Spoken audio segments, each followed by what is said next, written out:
mardi de la 4e semaine de Carême de l'Évangile selon saint Jean.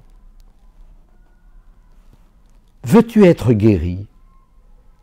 Le malade lui répondit « Seigneur, je n'ai personne pour me plonger dans la piscine au moment où l'eau bouillonne, et pendant que j'y vais, un autre descend avant moi. » Jésus lui dit « Lève-toi, prends ton brancard et marche. »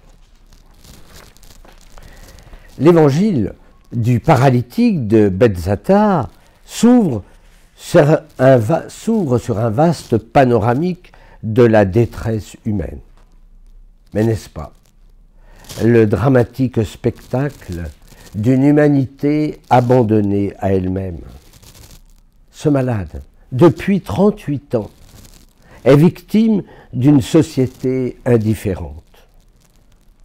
Personne ne le voit. Seul Jésus le voit comme il nous voit. C'est lui qui prend l'initiative du pardon. Veux-tu guérir? Oui, bien sûr. Mais il nous faut ouvrir à Dieu.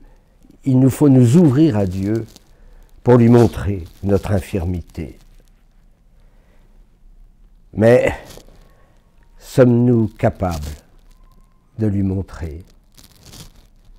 En tout cas, l'infirme a beaucoup de mal. Or, il sait que seul le Christ pourra le guérir. Que de fidèles sont parfois incapables d'exprimer leur souffrance. Il faut les yeux du cœur pour discerner telle blessure. Le regard du Christ ne juge pas. Ce regard est les mêmes guérisons. Le Seigneur n'est pas venu pour nous culpabiliser. Lève-toi, prends ton brancard et marche.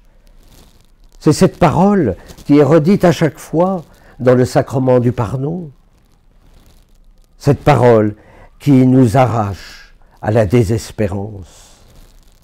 Le péché, une fois pardonné, devient une action de grâce infinie envers l'amour miséricordieux. C'est la victoire de la vie, c'est la victoire de l'amour. Le Seigneur ne se contente pas de nous guérir. Il nous sait convalescents et il nous donne la grâce de ne plus tomber. Ce n'est pas un pardon au rabais. Alors n'hésitons pas à prendre nos brancards sous nos bras.